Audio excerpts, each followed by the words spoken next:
کی بات ہے، جس طرح کا انسان کا مزاج ہوتا ہے وہ اسی طرح کا ذوق رکھتا ہے۔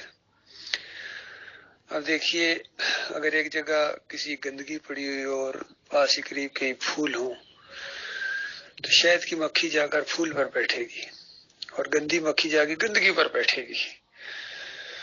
جس طرح کا دماغ ہوتا ہے اسی طرح کی چیز اس کو اچھی لگتی ہے۔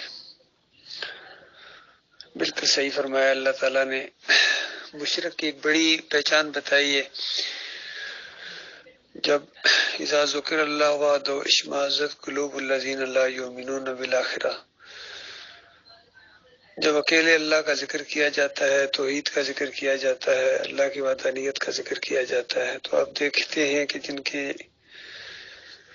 دلوں کے اندر آخرت کا کوئی ایمان نہیں ہوتا، یقین نہیں ہوتا، ان کے دل کوڑنا شروع ہو جاتے ہیں، پریشانی سی لاحق ہو جاتی ہے۔ دین کا نام سن کے اللہ کی توحید کو اکیلا خاص کر کہا جائے، قل ہو اللہ احد، کہو وہ اللہ اکیلا ہے۔ ویسے اللہ کو مانتے تو ہیں لیکن اکیلا نہیں مانتے ہیں، اس لیے کہا گیا اعلان کرو، قل کہو۔ اس دور میں لاؤڈ سپیکر ہوتا تو نبی علیہ السلام لاؤڈ سپیکر میں اعلان کرتے، میگا فون میں اعلان کرتے، لوگو اللہ اکیلا ہے۔ مشہور واقعہ بلال رضی اللہ تعالیٰ عنہ کا کہ ان کو مار بھی پڑتی تھی، تکلیفیں اور اذیتیں دی جاتی تھی، تو کہتے تھے احد احد، اکیلا ہے اکیلا ہے۔ وہ یا رسول مدد کے نعرے نہیں لگاتے تھے، نہ یا علی مدد کے نعرے لگاتے تھے، نہ کسی اور کو پکارتے تھے۔ یہ راز ان کے اوپر کھل گیا تھا کہ مالک اکیلا ہے، اس پوری کائنات کا بنانے والا، چلانے والا، سنبھالنے والا وہ ایک ہی مالک ہے، کوئی اور نہیں ہے۔ تو یہ بڑی نشانی بتائی ہے شرک اور ایمان کے درمیان، کہ جب اللہ کی توحید کا ذکر آ جائے، اللہ کی وحدانیت کا ذکر آ جائے کہ وہ داتا ہے، وہ دستگیر ہے، وہ مشکل کشا ہے، وہ حاجت روا ہے، صرف وہ ہے جس کو براہ راست پکارا جائے، صرف وہ ہے جس کو رکوع اور سجدے کیے جائیں، کسی اور کو سجدہ نہ کیا جائے، کوئی اور سجدے کے لائق نہیں ہے۔ نہ ابراہیم علیہ السلام سجدے کے لائق ہیں، نہ اسماعیل علیہ السلام، نہ اسحاق علیہ السلام، نہ یعقوب علیہ السلام، اور نہ یوسف علیہ السلام سجدے کے لائق، کوئی بھی سجدے کے لائق نہیں ہے۔ جب محمد صلی اللہ علیہ وسلم سجدے کے لائق نہیں ہے تو کوئی اور کس طرح سجدے کے لائق ہو سکتا ہے؟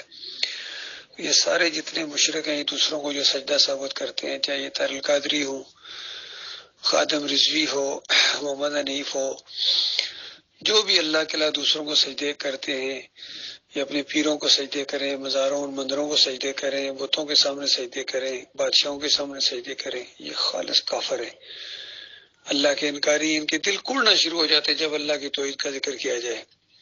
ہاں، جب اللہ کے علاوہ کسی اور کا بھی ذکر کر دیا جائے ہلکا سا، کہ یہ فلاں حضرت کی کار فرمائی ہے، عبد القادر جیلانی نے کچھ کیا ہے، علی رضی اللہ عنہ نے کچھ مشکل کشائی کی ہے، یہ لاہور والے نے وہ جو وہاں منت مانی تھی، وہاں جا کے دیکھ چڑھائی تھی، وہاں اس کی وجہ سے ہوا۔ پھر اس کے بعد آپ دیکھیں گے ان مشرکین کے چہرے کے اوپر خوشی کے آثار نظر آتے ہیں اور مسکرانا شروع کر دیتے ہیں، ان کی دل کی کلی کھل اٹھتی ہے۔ تو یہ خالص مشرکین کی ایک نشانی بتائی ہے اللہ تعالیٰ نے۔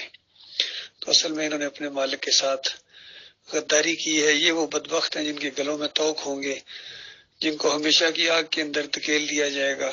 آج کوئی مسلک، کوئی جماعت ایسی نہیں جس کے اندر اس طرح کی شرک نہ ہو۔